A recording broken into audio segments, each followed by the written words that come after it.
Футбол бұл өмір, ал 13-ші сектор арнасы футбол ақпараттарын жеткізуші арна. Жуд Беллингемнің футболдағы мақсаты не?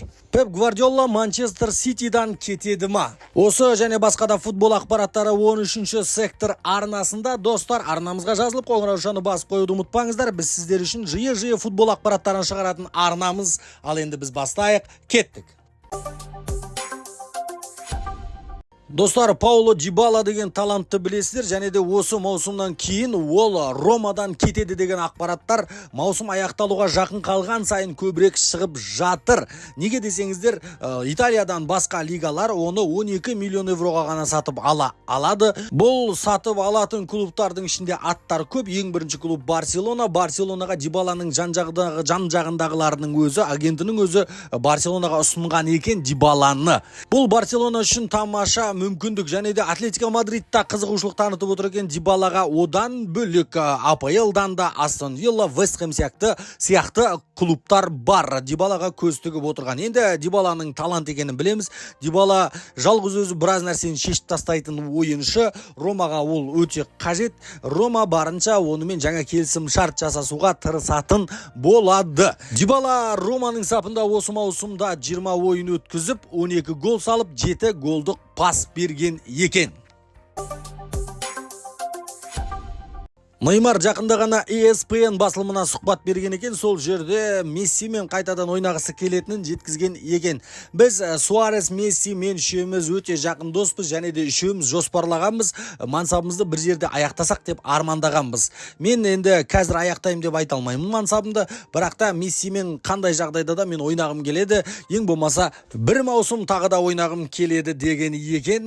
Баяғы аңыз MSN, Месси, Неймар, Суарес қайтадан қосылуы мүмкін. Себебі Неймардың арманы сол. Неймар айтады, мені осы Аль-Хилальдан кейін Сантосқа барады деген болжамдарда бар.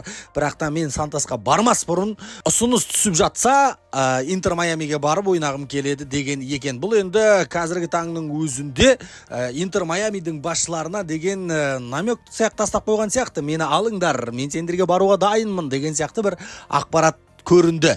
Енді MSN бірге ойнайды ма, ойнамайды ма, алдағы уақытта көре жатармыз, бірақ та Неймардың соңғы берген сұхбаты осындай болған екен. Бүгін Германияда Бундеслигада Дер Классико Дортмундтық Боруссия және де Бавария бір-бірімен кездесетін болады. Енді екеуіне де қандай да бір үміт бар деп айта алмаймыз. Бавария қазіргі таңда соңғы ойындарымен Байерға жай ғана қысым көрсетіп жатыр десек те болады. Ал Дортмундтық Боруссия Чемпиондар Лигасының зонасында қалу үшін тырысып жатыр кестеде. Енді екеуінің де ойындар жақсы кейінгі кезде. Ал Баварияның ойынына келсек, соңғы 6 ойында 28 гол салып тастаған екен. Бұл енді масқара көрсеткіш деп ойлаймын. Және де соңғы сол 6 ойынның 5-еуінде де екі жақта бір-біріне гол салған. Ал Дортмундтық Боруссияға келетін болсақ, Дортмундтық Боруссияда 7 ойынның 4-еуінде екі команда бір-біріне гол салған. Бүгін де екі команда бір-біріне гол салады деп күтіп отырған жайымыз бар.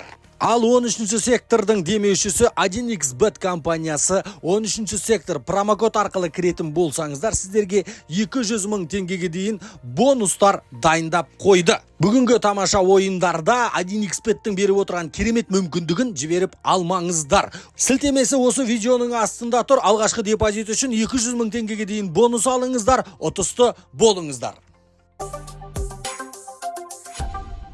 Мадрид Экстра сайтында Жуд Беллингемнің жаңа сұхбаты шықты. Жуд Беллингемға бір сұрақ қойған екен: сіздің футболдағы мақсатыңыз не? Жалпы не қалайсыз деп. Сол кезде Жуд Беллингемнің жауабы былай болған екен: менің футболдағы мақсатым ұлттық құрамама және де клубтық деңгейдегі Реал Мадридқа көмектесу. Мен Реал Мадридқа трофейлер алу үшін көмектесе алсам жақсы. Ұлттық құрамам трофейлерді жеңіп алу үшін көмектесе алсам жақсы.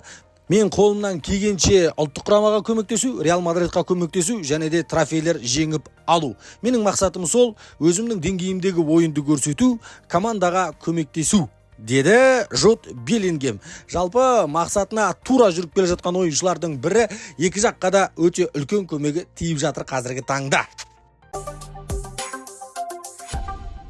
Атақты Пеп Гвардиола тақырбас ғұлама Пеп Гвардиола Манчестер Ситидан кетеді деген басылымды бәрі жазып жатыр. Марка, Sky Sport, AS басылымдары бәрі осы келісім шарты аяқталғаннан кейін Манчестер Ситидан Пеп Гвардиола кетеді деп жарыса жазып жатыр. Ал Пеп Гвардиоланың келісім шарты енді бір маусымнан кейін 2025 жылдың жазында аяқталады Манчестер Ситимен. Келесі келісім шартты жазбайды, басқа жаққа барады. Бәлкім басқа клубқа, бәлкім ұлттық құрамаға деген ақпараттар шығуда. Ал енді келесі маусыммен қосатын болсақ, Пеп Гвардиола Манчестер Ситида 9 жылын өткізген екен. Осы 9 жылда ұтпаған дүниесі қалған жоқ. Манчестер Ситимен ұтпаған трофей қалған жоқ. Бәрін ұтты. Қызықта емес Манчестер Сити енді оған. Мотивация жоқ, мүлде мотивация жоқ. Бірдеңке ұтуға деген. Себебі бәрін алып тастады Пеп Гвардиола Манчестер Ситимен. Енді өзіне бір ерекше мотивациялар құрып алмаса, бір мен деген Зидан сияқты Чемпиондар лигасының қатарынан 3 рет алайын деген бір мотивация қойып алмаса, болмаса қатарынан бір 4 рет трейбл жасасам қалай деген сияқты мотивациялар қоймаса, бір-бірден бәрін алып тастады енді.